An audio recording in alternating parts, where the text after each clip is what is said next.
Исемсіз эфирда отна яңалыклар тапшыруы узган атнаның мөһим вакыйгалары белән мин Алсу Нуриева таныштырачакмын.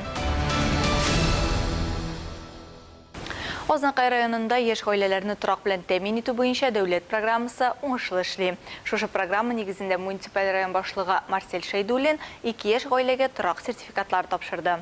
Район башлыгы Марсель Шәйдуллин Ознакайда яшәүче Иргашевлар һәм Шафиковлар гаиләләренә торак шартларын яхшыртуга сертификатлар тапшырып, гаиләләренә иминлек теләде. Ел сайын без 100-120 квартирага сертификат тапшырабыз, төрле программалар буенча. Бу инде шушы яшь гаиләләр программасы шулай бит. Мәгълүм рәхмәт, котлыйбыз. Исән-сау гына яшәргә, бәбиләрне үстерергә, тагын табырга возможность булса, рәхәтләнеп, матур итеп яшәргә язсын. Узган ел 38 гаилә шундый программалар буенча социаль түләүләр һәм яңа йортлардан фатирлар алдылар. Быел да анда катнашырга теләк белдерүчеләр арта тора дип белдерде торак белән тәэмин итү бүлеге җитәкчесе Ләйсән Шәрипова. В Ознакаевском районе у нас... Дәүләт программасы кысаларында безнең Ознакай районында елдан-ел яшь гаиләләр үзләренең торак шартларын яхшырта баралар. Шулай ук бездә социаль ипотека программасы да гамәлгә ашырылып килә. Бүген тапшырылган сертификатлар белән яшь гаиләләр үзләренә фатир сатып ала яисә йорт төзи ала. Шулай ук булган социаль кредитларын да каплата алалар. Использовать на погашение имеющейся кредитной ипотеки. Бу күптән көтелгән вакыйга гаиләләр өчен чын бәйрәм булды. Алар акчаны торак шартларын яхшыртуга тота ала. Бер ел эчендә безгә шу сертификатны бирделәр. Безнең исәптә төзергә иде. Шуңа инде безгә сертификаттан бик нык файда була. Бик нык ярдәм иттеләр безгә. Без инде бу программада 5 ел примерно 5 ел торабыз и инде ниһаять менә сертификатны кулга алдык. Без бик шат, безгә бик зур ярдәм булачак. Инде барлык гаиләләргә дә шушы программада катнашуларын телибез. Бу бик зур ярдәм. Яшь гаиләләр өчен шундый программаларны булдырган өчен безнең республика президентына яшьләр министрлыгына бик зур рәхмәтебезне белдерәсебез килә. 1 марттан федераль законның торакны дәүләт теркәвенә алу турындагы төп нигезләмәләре үз көченә керде. Дәүләт теркәве кадастр һәм картография федераль хезмәтенең Татарстан Республикасы буенча идарәсе хәбәр иткәнчә, хәзер өлешле төзелештә катнашу килешүе буенча фатирына түгел, йортта сатып алырга мөмкин. 1 марттан өлешле төзелештә катнашу килешүләре буенча аз катлы торак комплекслары шикләрендә урнашкан шәхси торак йортларны дәүләт теркәвенә алуны үткәрү тәртибен билгеләүче федераль законның төп нигезләмәләре үз көченә керде. Дәүләт теркәве кадастр һәм картография федераль хезмәтенең Татарстан Республикасы буенча идарәсе матбугат хезмәтендә билгеләп үтелгәнчә, хәзердән башлап проектлы финанслау мөмкинлеге шәхси торак йортлары төзүгә дә кагыла. Bundan тыш әлеге үзгәрешләр төзүчеләр тарафыннан өлешле төзелеш объектын һәм гомуми милекне тапшыру тәртибен, җир кишәрлеге һәм анда урнашкан шәхси торак милкенә хокукны дәүләт теркәве үзенчәлекләрен җайга сала. Яңа закон нигезендә хәзер коттедж йортларын төзүчеләр торак төзүнең бердәм мәгълүмат системасында түбәндәге мәгълүматны ачарга тиеш. Территорияны планлаштыру проектын һәм территорияны занлау проектын раслау һәм күчемсез милекнең бердәм дәүләт реестрына территорияны занлауның расланган проекты турында белешмәләр кертү хакында, төзелешкә рөхсәт турында, проект декларациясе турында, төзелә торган шәхси торак төзелеше объектының урнашу урыны, планлаштырыла торган мәйданы һәм мондый объекттагы һәр бинаның урыны күрсәтелгән планы турында, шәхси торак төзелеше объекты төзелеше алып барыла торган җир кишәрлегенең мәйданы, шартлы номеры һәм урнашуы күрсәтелгән планы турында. Шәхси йортларда яшәргә теләгән гражданнар яңалыкларны һичшиксез бәяләячәк. Бүгенге көнгә кадәр өлешле төзелеш өлкәсе бар тик күп фатирлы йортларга гына кагыла иде. Бу үзгәрешләр Татарстанда комплекслы аз катлы төзелешне үстерү өчен өстәмә стимул булачак. В Татарстане комплексного малоэтажного строительства. Ведомство мәгълүматларына караганда 2021 елда гомуми мәйданы 2 миллион квадрат метрдан артык булган 18 мең торак йорт теркәлгән. Россиянең Донбасс һәм Луганск халык республикаларын геноцидтан коткару операциясе дәвам итә. РИА Новости агентлыгы мәгълүматлары буенча Украинадан Россиягә 142 меңнән артык кеше эвакуацияләнгән. Авыр тормыш хәлендә калган халыкка татарстанлылар да ярдәм итә. Алар өчен гуманитар ярдәм җыены оештырдылар. Шул исәптән Әлмәттә дә. Рәдифә Нагманова дәвам итә. На какой сумка? Что? Хатын-кызлар һәм ир-атлар, балалар һәм яшүсмерләр өчен кышкы өс киеме, аяк киеме, урын, җир кирәк яраклары. Бу һәм башка төрле ярдәмдә Әлмәттәге Бирлек җәмгыяте 3-4 көн эчендә җыеп туплану нуктасына китергән. Барлыгы 747 берәмлек товарның һәркайсы белән үз кибетләре, сату нукталары булган әзербайҗанлылар ихластан бүлешә. Аларның ниyaтләре изге, сүзләре чын йөрәктән. Они не одни в данный момент. За ними большая страна, Россия. Алар ялгызы түгел, бу иң мөһиме. Алар артында зур бер ил, Россия. Без бөек ватан сугышында да бергә булдык. Хәзер дә ташламаячакбыз. Первой мировой войны, Второй мировой войны и никогда.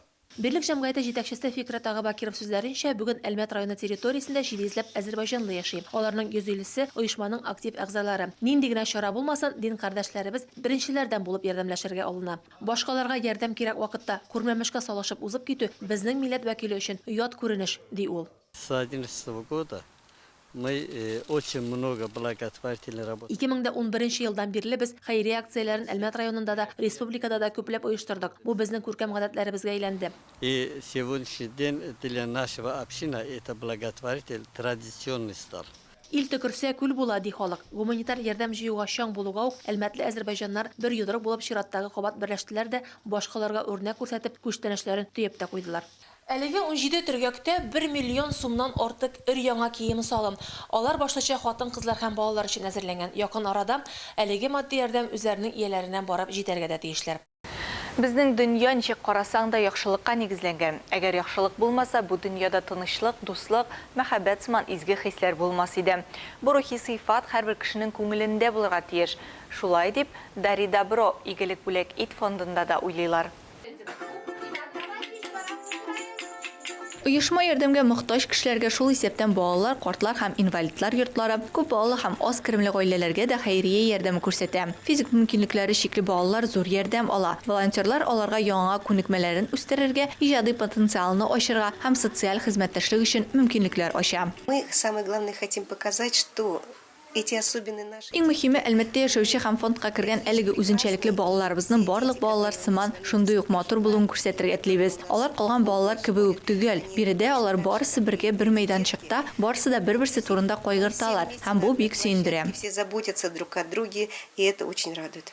Игелек бүләк ит хәйрия фонды балаларга гына түгел, кояшлы балаларның әйнләренә дә бергә туплану мөмкинлеге бирде. Алар аралашып, уртак проблемалар турында фикер алышалар һәм аларны бергәләп хәл итәләр. И это нужно нашим детям тоже, потому что у них круг общения. Бу безнең балаларга кирәк, чөнки аларның аралашу даирәсе зур түгел. Ә монда фонд тарафыннан үткәрелә торган чаралар ярдәмендә безнең балаларны теләсә нинди кешеләр белән, бигрәк тә фондка балаларга төрле чаралар үткәрүдә ярдәм итәргә теләүчеләр белән аралашу мөмкинлеге бар. В частности, нашим детям в проведении различных мероприятий. Биредә рәсем сәнгатенә, кул эшләренә һәм башка осталыкларга өйрәтәләр. Балалар өчен төрле сәфәрләр оештырыла, конкурслар һәм уеннар үткәрелә. Шулай ук шахмат буенча мастер-класслар да үткәрелә. Аның өчен шахмат такталары, партлар һәм урындыкларны Татнефть хәйрия фонды гранты ярдәме белән сатып ала. Булар барысы да фонд карамагындагыларга вак моториканы үстерергә, файдалы күнекмәләр алырга, дөньяга ачылырга ярдәм итә. Это по развитию мелкой моторики. Вак моториканы үстерү буенча эш алып барабыз. Шулай ук бездә хәзер музыка уен кораллары бик күп. Аларны мастер-классларда бик теләп кулланабыз. Флористик букетлар ясыйбыз, аш-су буенча мастер-класслар үткәрәбез. Булар барысы да безнең балаларга бик ошый. Бу балаларга социальләшергә, адаптацияләшергә булыша. Без аларны бутербродлар кисәргә, тормышта кирәк булган әйберләргә өйрәтәбез. Их готовить. И то, что все это нужно в жизни. Балаларның остазлары волонтерлар, музыка һәм 65-нче көллияттән, 21-нче һәм 19-нче мәктәптән, 1-нче номерлы лицейдан волонтерлар һәр вакыт бәйрәм атмосферасын тудырырга булыша. Алар фонд эшләгән елларында аның белән хезмәттәшлек, барлык чараларны оештыруда да ярдәм итәләр. Хәйрия ярдәмгә мохтаҗ кешеләргә ярдәм итү теләгеннән башлана. Берәүләр акчалата, икенчеләр нәрсәләр беләндер уртаклашып, өченчеләре игелекле сүз әйтеп ярдәмгә әзер. Биредә әгәр сезнең ярдәм итү теләге бар икән, барлык төр булышу да яхшы. Башкаларга ярдәм итеп без үзебезнең эштә берни белән дә чагыштыра алмаслык җылы хис тоябыз. Фондта теләсә нинди ярдәмгә дә шат. Илһам чишмәләре дип аталган клуб бөгелмәлеләрнең очрашу урыны. Биредә алар буш вакытларын файдалы итеп уздыра. Язучылар, сәнгать әһелләре белән очрашып, сүз алып бара. Бөгелмәнең үзәк китапханәсеннән Айгөл Шәрәфиева репортажы. Айына бер тапкыр очрашу үзе бер гомер. Илһам чишмәләре клубына йөрүчеләр моны яхшы аңлый. Шуңа да уздырыла торган төрле чараларны калдырмаска тырыша. Моңа таҗлы вирус пандемиясе да гаепле. Таныш белешләр белән шушында гына очраша алабыз ди Үзәк китапханәдә оешкан клубка йөрүчеләр. Күңел белән күптәннән инде ул. Без бит татар халкы китап укырга да яратабыз, җырларга, биергә дә яратабыз. Ялгышмасам, 17нче елларда монда төпләндем инде мин. Аларның якты чырайлары үзеннән-үзе тартып тора. Китап алырга гына килгән кешегә дә шушындый хөрмәт, ихтирам күрсәткәч, ул киләсен килмәгән җирдән дә килә башлыйсың. Шул кадәр әйбәт итеп каршы алалар, яхшы китаплар бирәләр. Үзләренең ничек дип әйтәсе килә инде, илһамнарын безгә бирәләр. Укмас yerеңнән укырсың. Илһам чишмәләре клубы 30га якын кешене берләштерә. Күбесенчә олы яшьтәгеләрне. Үзәк китапханәдә эшләп килүче клубта төрле очрашулар, кичәләр, кунакханәләр, виртуаль сәяхәтләр, түгәрәк өстәлләр оештырыла. Илһам чишмәләре клубы ул очрашулар, кичәләр клубы. Әлеге клубка безнең өлкән яшьтәге шәһәрдәшләребез, апаларыбыз, абыйларыбыз йөри. Бу клубның максаты менә шул өлкән яшьтәге кешеләрнең ял вакытларын файдалы, кызыклы итеп үткәрүне максат итеп куя. Чараларыбызның формаларына килгәндә ул төрле. Кичәләр, укучылар конференциясе, кызыклы бәйрәмнәр, язучылар белән очрашу. Булар безнең бик җанлы төстә уза. Бүгенге очрашуны 8 март бәйрәменә багышладылар. Хатын-кызларны, әниләрне бәйрәм белән кутладылар.